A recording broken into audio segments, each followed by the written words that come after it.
6 साल 6 साल हो चुके हैं जब मैनचेस्टर यूनाइटेड आखिरी बार कोई ट्रॉफी जीती थी। और उन 6 सालों के बीच में ग्रेजुएशन पूरी हो गई, 4 साल जॉब कर ली, उसके बाद जॉब छोड़ दी। पिछले 9 महीने से 8 महीने से परमानेंट बेसिस पे यूट्यूब कर रहा हूँ। आपकी लाइफ में 6 साल में बहुत कुछ चेंज हो गया होगा। बहुत लोगों की शादी हो गई, बहुत लोगों की ग्रेजुएशन पूरी हो गई, कुछ लोग 6th-7th में थे, अब वो 12th पास करके अब ग्रेजुएशन के लिए जा रहे होंगे।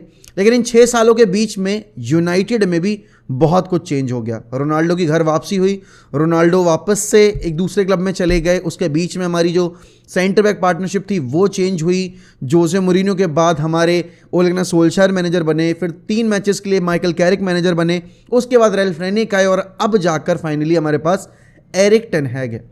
लेकिन इन 6 सालों में एक चीज़ जो नहीं बदली वो था कॉन्स्टेंट सपोर्ट हमारे फैन बेस का टुवर्ड्स आवर क्लब। अब 6 साल के लंबे अंतराल के बाद पहली बार एक अच्छी अपॉर्चुनिटी मिली है मैनचेस्टर यूनाइटेड को और साथ ही साथ फैंस को एक ट्रॉफी सेलिब्रेट करने की। आज हमें खेलना है कैराबाओ कप का अपना पहला सेमीफाइनल का लेग नॉटिंघम फॉरेस्ट के अगेंस्ट। और इस मैच की भले ही इंपॉर्टेंस शायद बीते सालों में उतनी नहीं रही होगी, लेकिन इस साल काफ़ी ज़्यादा है। क्यों? क्योंकि आप नए मैनेजर के अंडर सेमीफाइनल खेल रहे हो, सामने एक ऐसी टीम है जो कि उतनी स्ट्रांग नहीं है कंपैरेटिवली। अगर मैं फॉर्म वाइज देखूं, आपका जिस तरीके से इस सीज़न का एक ग्राफ रहा है वो काफ़ी अच्छा पॉजिटिव ट्रैजेक्टरी पे चल रहा है। उसके अलावा मैन सिटी नहीं है कंपटीशन में, which ultimately boost your chances of winning the cup competition. अब यहाँ पर देखो यार, प्रीमियर लीग जीतना हमारे अभी बस की बात नहीं है क्योंकि हमारी टीम तैयार नहीं है। अगर मैं कप कॉम्पिटिशन्स की बात करूं तो एफए कप में शायद थोड़ा डिफिकल्ट होगा क्योंकि उस कंपटीशन में भी बड़ी बड़ी टीमें जिंदा हैं। ये एक ऐसा कंपटीशन है जहां पर अगर आप जीतते हो अपने दोनों लेग तो आपको फाइनल में जाकर प्रोबेबली न्यूकासल मिलेगी, तो इक्वल आप कह सकते हो फ्रंट पे कंपटीशन होगा। अब यहाँ पर पिछले मैच में आर्सेनल के अगेंस्ट हमारे पास कैसेमीरो नहीं थे, जेडन सैंचो की अभी भी वापसी नहीं हुई है टीम में। कल जो टीम न्यूज़ आई है उसके अकॉर्डिंग आपके जेडन सैंचो, एंथनी मार्शल और डिएगो डेलो, ये 3 प्लेयर आपके नहीं खेलने वाले हैं आज के मैच में भी अगेंस्ट नॉटिंघम फॉरेस्ट। अब देखो, डीन एंडरसन को हमने लोन पे भेज रखा है नॉटिंघम फॉरेस्ट में, तो डीन एंडरसन वैसे भी नहीं खेलने वाले थे हमारे अगेंस्ट क्योंकि हम उनके पेरेंट क्लब हैं, लेकिन वो इंजर्ड भी हैं। अब यहाँ पर टीम का अगर मैं बैलेंस देखूँ, जहाँ आप देख रहे हो चेल्सी मालो गुस्तो के लिए जा रही है, एंजो फर्नांडिस की डील के लिए वापस से पुश कर रही है। यूनाइटेड ने एज सच कोई खासी प्रोग्रेस की नहीं विंटर मार्केट में, उन्होंने बस वॉट वेगॉस को साइन किया और जैक बटलैंड, क्योंकि उनके जो मतलब आप कह सकते हो सेकंड चॉइस गोलकीपर की तरह जिसको वो लेकर आए थे डुब्रावका को, वो वापस से न्यूकासल चले गए। अब यहाँ पर यूनाइटेड आज गोल पोस्ट में वापस से शायद डेहिया को ही स्टार्ट दे क्योंकि ये सेमीफाइनल है, शायद जैक बटलैंड को भी स्टार्ट दे सकते, बट आई डोंट थिंक कि एरिक टेन हैग इतना बड़ा गैम्बल खेलेंगे कि वो डेविड डेहिया को स्टार्ट ना देकर जैक बटलैंड, जिन्होंने अभी तक एक भी सेशन नहीं, मतलब ऐसा रेगुलर प्लेइंग टाइम वाला नहीं लिया है, वो उनको दें इतने बड़े मैच में। ऑल्सो राइट बैक पर वैन बिसाका इकलौते ऐसे प्लेयर अभी हैं अवेलेबल जो कि उस पोजीशन पे यूज़ किए जा सकते हैं, तो बिसाका विल बी द गाय। अब सवाल ये है कि क्या इस कप कंपटीशन के सेमीफाइनल में हैरी मैग्वायर या विक्टर लिंडलॉफ में किसी को मौका दिया जाएगा या नहीं। देखो, अगर आप एज फैंस इसको देखोगे मैच को तो आप कहोगे नहीं यार, we can't take that risk, पहले लेग में मैक्सिमम गोल स्कोर करो और जो टाई है उसको किल करो। और बेसिकली अप्रोच भी वही होना चाहिए क्योंकि अगर आपने इस पहले लेग में ज़्यादा गोल स्कोर कर दिए, अगर लेट्स से कि आपका गोल डिफरेंस 3 का है, तो अब अगले लेग में अपनी जो सेकंड चॉइस टीम है या फिर जो आपके प्लेयर्स हैं जो कि अकेडमी वाले हैं या फिर जो आपके फर्स्ट चॉइस प्लेयर्स नहीं हैं, उनको आप टेस्ट कर सकते हो सेकेंड लेग में। तो यहाँ पर मेरे हिसाब से रफाल वारान और लिसांद्रो मार्टिनेज को यूज़ करना इस पर्सपेक्टिव से भी सही है कि हमें ये टाई पहले लेग में ही किल करना है। उसके बाद लेफ्ट बैक पोजीशन पर अब देखो, लूक शॉ को हम बहुत यूज़ कर चुके हैं सेंटर बैक पोजीशन पे, लेफ्ट बैक पोजीशन पे, एंड लूक शॉ लगातार जब खेलते हैं तो वो कह सकते हो आप कि हम उनको उस सिचुएशन में फोर्स कर रहे हैं जहाँ पर शायद वो बंदा इंजर्ड हो जाए क्योंकि है उसकी बॉडी उस तरह की।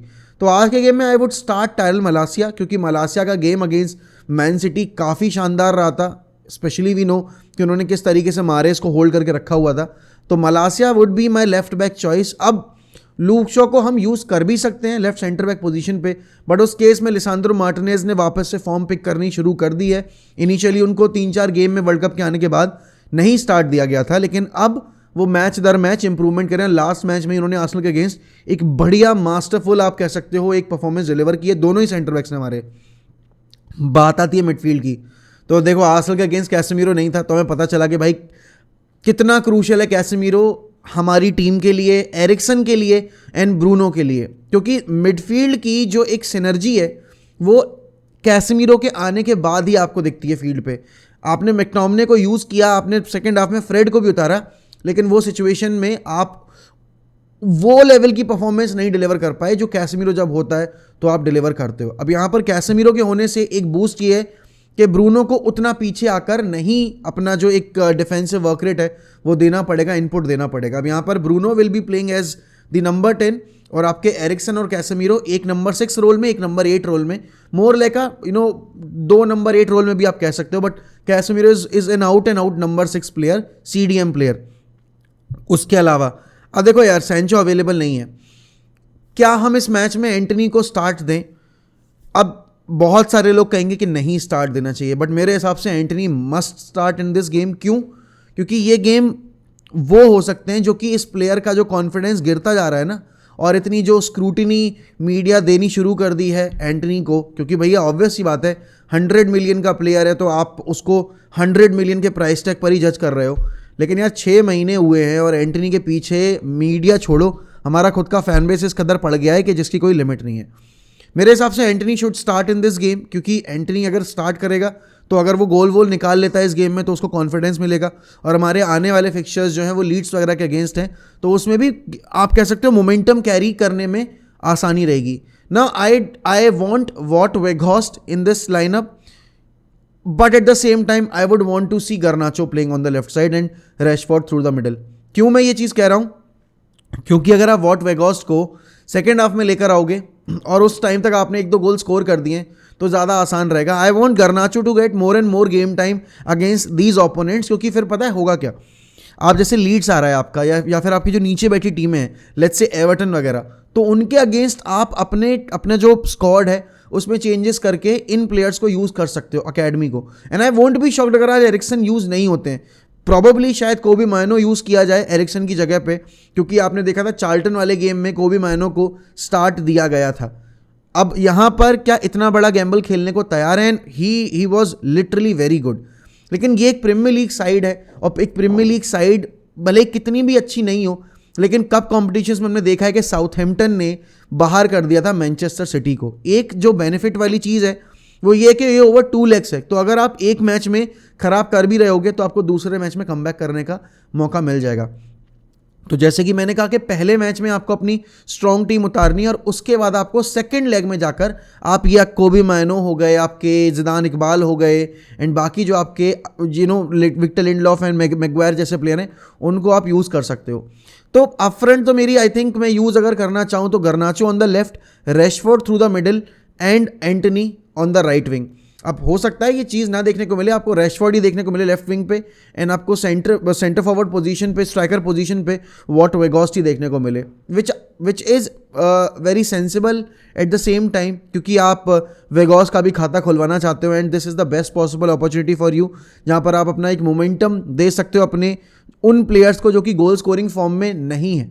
But for me it is very very important कि यूनाइटेड आज इस गेम में कन्विंसिंग विक्ट्री निकाले, स्पेशली जिस तरीके से उन्होंने पिछले 2 गेम में आप ये कह सकते हो कि डिसअपॉइंट किया है अपने आप को। फैन बेस को तो देखिए डिसअपॉइंट करना तो मैं इतना वो नहीं बोलूँगा, लेकिन अगर एक टीम का मैनेजर आके क्लियरली बोल रहा है कि I am literally very disappointed with the mentality, तो कहीं ना कहीं उसको पता है कि ये प्लेयर्स बेटर कर सकते हैं, और हमने देखा इनको बेटर करते हुए।